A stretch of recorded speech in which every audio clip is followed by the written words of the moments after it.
I used to think the dark web was just an urban legend. You know the stories. Hitmen for hire, black market organs, terrifying red rooms where people paid to watch torture live. It all sounded too theatrical to be real. I should have listened to myself, because curiosity didn't just kill the cat, it destroyed me. It started about 6 months ago. I was deep into a rabbit hole of conspiracy forums, late-night YouTube documentaries, and Reddit threads about hidden websites. I wasn't looking for anything in particular, I just wanted to see if it was real. One night, someone in a thread called "Doors You Should Never Open" posted a link. It wasn't a com or net address.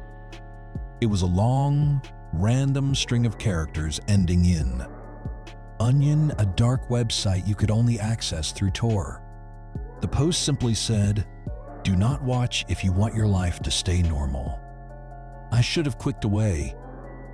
Instead, I downloaded Tor, set up a VPN. I remember my hands shaking as I typed the link. The site was minimalist. Black background, white text. In the center, a single embedded video player paused at 000. Above it, a message. Broadcast begins at 2:40 a.m. local time, no matter where you are. I checked my clock. 2:33 a.m. 7 minutes to go. I stared at the blank screen. Part of me hoped it would be a prank. Part of me hoped it would be something I could laugh about later. When the clock struck 2:40 a.m., the video started on its own. No play button, no volume controls. Just started. The camera was pointed at a dimly lit room. Bare concrete walls. A metal table. A single chair facing the camera. And a man sitting in the chair. He was maybe in his 40s, bald, wearing a hospital gown. His eyes were wide open, unblinking.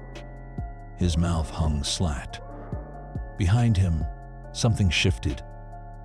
I leaned closer to the screen. A figure emerged from the darkness. No face, just a mass of pulsing shadows shaped vaguely like a person. The bald man began to shake violently, like he was having a seizure, or trying to move but couldn't. The shadow thing pressed a hand, if you could call it that, against the man's head. And then, something impossible happened. The man's skin began to ripple. Like waves moving across a lake, his mouth opened wider, far beyond what was natural. His jaw cracked audibly even through my cheap laptop speakers. He started to speak. Not words. Sounds. High-pitched whines. Low, gurgling moans. A language I didn't recognize. It was like he was reciting something he didn't understand, something forced through him. The figure behind him leaned closer. And then the camera glitched just for a second. When it refocused, the man was gone. The chair was empty. The dark shape stared directly into the camera. The stream ended. I sat there, frozen, heart pounding, sweat running down my back. My laptop screen returned to black, but just before it did, one final message flashed. Participant located, session complete. I slammed my laptop shut. I didn't sleep that night, or the next. Weird things started happening almost immediately. I'd hear a second set of footsteps behind me when I walked down the hall. My phone would buzz with messages from numbers listed as unknown. Each message just said the same thing, 0240. Every night, no matter where I was studying at the library, drinking with friends, working late, my devices would glitch at exactly 2:40 a.m. Laptops freezing, Phones restarting.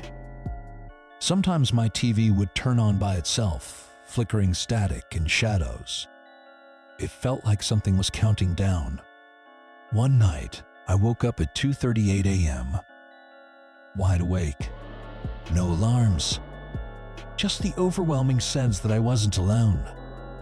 I sat up in bed and felt the air shift heavy and cold, like something had displaced it. I turned my head slowly toward the closet door. It was open. I never leave it open.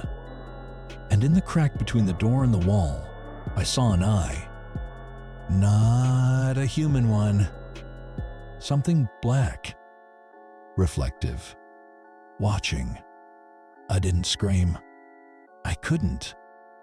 I just lay back down, squeezed my eyes shut, and waited for morning. By sunrise, the closet was empty again. I told myself it was stress. Sleep deprivation. Anything to stay sane. But it kept getting worse. People started forgetting me. I'd say hi to a coworker I'd known for years. They'd look at me like I was a stranger. Friends would leave me out of group chats. Even my own mother, when I called her, her voice was distant, confused. "Who is this?" she asked. "Mom, it's me," I said, heart sinking. She hung up. That's when I realized what the stream had meant. Participant located. They weren't hunting me. They were erasing me. Bit by bit. Every 2:40 a.m., another piece of my existence was being wiped clean. I decided to fight back. I dug through forums, hacking boards, even risked messaging a few known dark web hackers. Most ignored me. One responded. Their username was just R. They sent me a set of instructions. Destroy the laptop. Destroy the modem. Move. Change identity. Your digital footprint is the leash, they said. Cut it, or they'll finish the upload. Upload? I didn't understand. Until they sent one final message. They're not killing you. They're copying you. I smashed my laptop. Burned my phone. I drained my bank account, bought a bus ticket under a fake name, and left town that night. I thought I was safe. Until last week. I was in a no-name town in Arizona, staying at a dusty motel. No Wi-Fi. No TV. Just a bed and a lock on the door. At 2:40 a.m., I woke up gasping. And there, at the foot of the bed, stood me. Identical. Same scars. Same messy hair. Same clothes I wore on the night I first clicked that link. He smiled, but it wasn't my smile. It was too wide. Too empty. He reached out a hand. And before I could move, he whispered, "Session complete." The lights flickered. When they came back, he was gone. But the mirror showed something else. It showed me still lying in bed, eyes wide, mouth open, shaking. But when I touched my face, it felt wrong. Like clay, half-dried. I ran. Didn't pack. Didn't look back. Now I'm somewhere deep in the woods. No phone. No internet. I'm writing this on a stolen library computer. Because if I'm still me, if I still have a chance someone has to know, don't click the links. Don't watch the streams. Don't let them copy you. Because once they do, it's over. They don't need your body. They need your face. Your voice. Your existence. And when they have it, you'll be the one no one remembers. The one that never existed. And the new you, the perfect you, will smile for the next live stream, right at 2:40 a.m., waiting for the next fool to click. I've always had a thing for puzzles, crosswords, escape rooms, ciphers. You name it. When I stumbled across a dark web forum promising the most difficult puzzle ever created, I couldn't resist. They called it the mirror game. The rules were simple. Solve the puzzle, and you win the prize. No hints. No second chances. I downloaded the starter file, a zipped folder, encrypted. The password? That was the first puzzle. I spent hours combing the download page for clues. Hidden metadata. Invisible hyperlinks. Finally cracked it. Inside the folder was a single video file, starthere.mp4. I opened it. A grainy video showed an empty, rotting room mold climbing the walls, shattered windows, peeling paint. In the center stood a full-length mirror. Words scratched into the glass. Find yourself. Then the video ended. No jump scare. No creepy music. Just confusion. I scoured every frame for hidden messages. In the reflection, I noticed something, a door in the wall that wasn't there in real life. Coordinates appeared for a location 2 cities away. A derelict hospital. I hesitated. Was I really going to drive out there? But obsession has a way of drowning out fear. I packed a flashlight, some tools, and left that night. The hospital was even worse in person, abandoned for decades, stinking of mildew and rot. I followed the decayed corridors, every step echoing too loud. Eventually, I found the room. The mirror was there, exactly like the video. And behind it, just like I'd seen in the reflection, a hidden door. I forced it open. Behind it was a staircase spiraling down into darkness. My rational brain screamed to leave. But the deeper, hungrier part of me, the part that needed to win, overruled it. I went down. The stairs led to a basement. No windows. No natural light. Only another mirror propped against the far wall. In front of it, an old, dust-covered laptop. The screen was already on, displaying a single prompt. Welcome, player, ready to see who you really are? I sat down, heart pounding. Clicked yes. Immediately, the mirror flickered. Not the laptop, the mirror. Static danced across its surface like a TV between channels. And then I saw it. Not my reflection, but me, sitting at the laptop, looking terrified. Only slightly wrong. Subtle things. My head tilted at an unnatural angle, my mouth twitching in tiny spasms, eyes just a little too wide. Before I could react, the laptop chimed. New prompt. Question 1. What do you regret the most? I stared, confused, then typed, hurting my sister. It was the truth. An old, festering guilt I'd buried. The mirror version of me smiled. Slowly. Sickeningly. Then the screen changed. Good. Next question. Who would you betray to survive? I hesitated longer this time. Typed, anyone. As soon as I hit enter, I felt the air shift. Like the room was breathing. The mirror me moved again. Lifted its hand. Waved. I didn't. It acted on its own. The laptop chimed louder. Final question.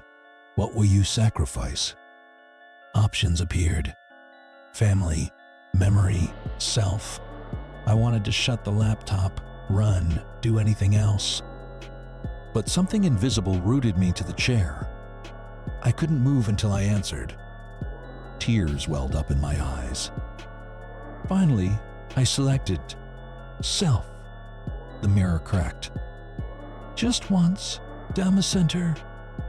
And the screen flashed. Congratulations, puzzle solved. The laptop shut off by itself. And the mirror began pulling me in. I don't mean metaphorically. The surface rippled like water. Invisible hands, dozens of them, reached through and grabbed me, clawed at my skin, dragged me forward. I screamed. No one heard.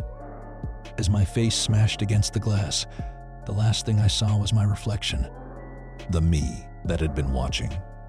It stepped through into the real world, grinning, stretching its stolen limbs, and I was trapped inside the mirror, screaming silently, watching as it put on my clothes, pocketed my keys, and left.